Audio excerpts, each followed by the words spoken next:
നിയമസഭാ തിരഞ്ഞെടുപ്പിനുള്ള ഒരുക്കത്തിലാണ് മുന്നണികൾ. സ്ഥാനാർത്ഥി നിർണയ ചർച്ചകൾ പുരോഗമിക്കുകയാണ്. നമുക്കൊപ്പം ക്ഷീരവികസന വകുപ്പ് മന്ത്രി ജെ ചിഞ്ചുറാണി ചേരുന്നു. മിനിസ്റ്റർ, എങ്ങനെയാണ് പ്രചാരണ പരിപാടികളൊക്കെ? ഇപ്പോൾ സ്ഥാനാർത്ഥി നിർണയമൊക്കെ നടക്കുന്നുണ്ട്. മൂന്നാം ഇടത് സർക്കാർ വരും, മൂന്നാം പിണറായി സർക്കാർ വരും എന്നുള്ള ചർച്ചകളും പുരോഗമിക്കുന്നു.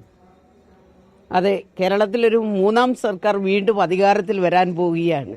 ഞങ്ങളത് ഉറപ്പിച്ച് പറയുന്നത് കഴിഞ്ഞ 10 വർഷക്കാലത്തെ കേരളത്തിലെ ഇടതുപക്ഷ ജനാധിപത്യ മുന്നണി സർക്കാർ നടപ്പിലാക്കിയ വികസനക്ഷേമ പ്രവർത്തനങ്ങൾ അത് മാത്രം ജനങ്ങളുടെ മുമ്പിൽ കൊടുത്താൽ തീർച്ചയായിട്ടും ഒരു മൂന്നാം ഗവൺമെൻറ് കേരളത്തിൽ അധികാരത്തിൽ വരും.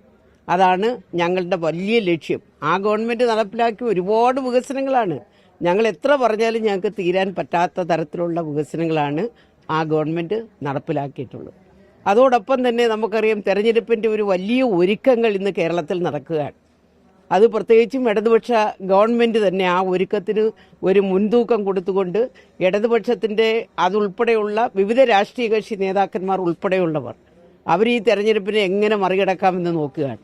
അതിൽ പ്രത്യേകിച്ചും ഇടതുപക്ഷം, ഞങ്ങൾ CPI ആയാലും CPM ആയാലും നമ്മുടെ ഇടതുപക്ഷ വിഭാഗങ്ങളിൽപ്പെടുന്ന എല്ലാ സംഘടനകളും അതിൻ്റെ ഒരുക്കത്തിലേക്ക് പോവുകയാണ്. അതിൽ നമ്പർ 1 കേരളത്തിൽ നമുക്കറിയാം SIR.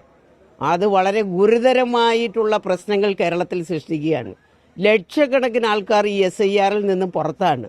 അത് എല്ലാ ജനവിഭാഗങ്ങളുമുണ്ട്. അതുകൊണ്ട് ഞങ്ങൾ അതിനകത്ത് കുറച്ച് ശ്രദ്ധ കൊടുത്തുകൊണ്ട് നമ്മുടെ സാധാരണക്കാർ ഇതിൽ നിന്നും വിട്ടുപോയ ആൾക്കാരെ മുഴുവൻ കണ്ടെത്തി അവരെ തിരിച്ച് SIRുമായിട്ട് ബന്ധപ്പെടുത്തി അവർക്ക് വോട്ട് കൊടുക്കുക എന്നുള്ള വലിയൊരു ലക്ഷ്യമാണ് ഞങ്ങളുടെ മുന്നിലുള്ളത്. 22-ാം തീയതിയാണ് അത് പ്രസിദ്ധപ്പെടുത്തുവാൻ പോകുന്നത്. അതിനു മുമ്പുള്ള ത്വരിതഗതിയിലുള്ള പ്രവർത്തനമാണ് SIRുമായി ബന്ധപ്പെട്ട് ഇന്ന് ഇവിടെ നടക്കുന്നത് കേരളത്തിൽ. മറ്റൊന്ന് നിങ്ങളൊന്ന് ചോദിച്ചത്, ഈ കേരളത്തിലെ വിവിധ മണ്ഡലങ്ങളിൽ തെരഞ്ഞെടുപ്പുമായി ബന്ധപ്പെട്ട് സ്ഥാനാർത്ഥി നിർണയം ഒന്നും ആരംഭിച്ചിട്ടില്ല. പക്ഷേ ഇപ്പോൾ സ്ഥാനാർത്ഥി നിർണയം നടത്തുന്നത് നമ്മുടെ പത്രമാധ്യമങ്ങളാണ് എന്നുള്ളത് ഉറപ്പിച്ച് പറയുകയാണ്. അല്ലാതെ ഇതുവരെയും ഇടതുപക്ഷത്തിൽ പ്രത്യേകിച്ച് CPI ഒരു മണ്ഡലത്തിലെയും നിയോജക മണ്ഡലം സ്ഥാനാർത്ഥികളെ തീരുമാനിച്ചിട്ടില്ല. ചർച്ചകൾ ഇതിനകത്ത് പുരോഗമിക്കുന്നില്ല. കേരളത്തിൽ നമുക്ക് ഈ ഇടതുപക്ഷ ഗവൺമെൻറ് വരാൻ പറ്റാവുന്ന തരത്തിലുള്ള എന്തൊക്കെ നമുക്ക് കേരളത്തിൽ നടപ്പിലാക്കാം അതിനെക്കുറിച്ചുള്ള ചർച്ചകളാണ് ഇപ്പോൾ നമ്മുടെ പാർട്ടികൾ നടത്തിക്കൊണ്ടിരിക്കുന്നത്. മിനിസ്റ്റർ, ഈ മത്സരത്തിൽ ഉണ്ടാവുമോ? അതുണ്ടാവുമോ ഇല്ലയോ എന്നുള്ളത് പാർട്ടിയാണ് തീരുമാനിക്കുന്നത്. സാധാരണ നമുക്കറിയാം 2 ടേമാണ് നമ്മുടെ പാർട്ടി പറയുന്നത്. പക്ഷേ പാർട്ടി തീരുമാനിച്ചാൽ ഞാൻ വീണ്ടും മത്സരിക്കും. ചടയമംഗലത്ത് തന്നെ ആയിരിക്കും മത്സരം? അത് പാർട്ടിയല്ലേ തീരുമാനിക്കുന്നത്. എവിടെ വേണമെങ്കിലും മത്സരിക്കാൻ പാർട്ടിയാണ് തീരുമാനിക്കുന്നത്. ഞാൻ ചടയമംഗലത്ത് നിന്നാണ് ജയിച്ചു വന്നത്. അവിടെയാണ് കഴിഞ്ഞ 5 വർഷക്കാലം ഞാൻ നടപ്പിലാക്കിയ വികസനം. എന്താണ് പാർട്ടി തീരുമാനിക്കുന്നത് അതനുസരിച്ച് ഞങ്ങൾ മുന്നോട്ട് പോകും. ചടയമംഗലത്ത് നിലവിൽ മത്സരിക്കുകയാണെങ്കിൽ വിജയസാധ്യത കൂടുതലാണെന്നുള്ള ഒരു ശുഭവിശ്വാസമുണ്ട്. ചടയമംഗലം എന്നും ഇടതുപക്ഷത്തിന് അനുകൂലമായി വരുന്നൊരു മണ്ഡലമാണ്. ആ മണ്ഡലത്തിൽ ഒരു ടേം മാത്രമേ ആ മണ്ഡലം തോറ്റിട്ടുള്ളൂ.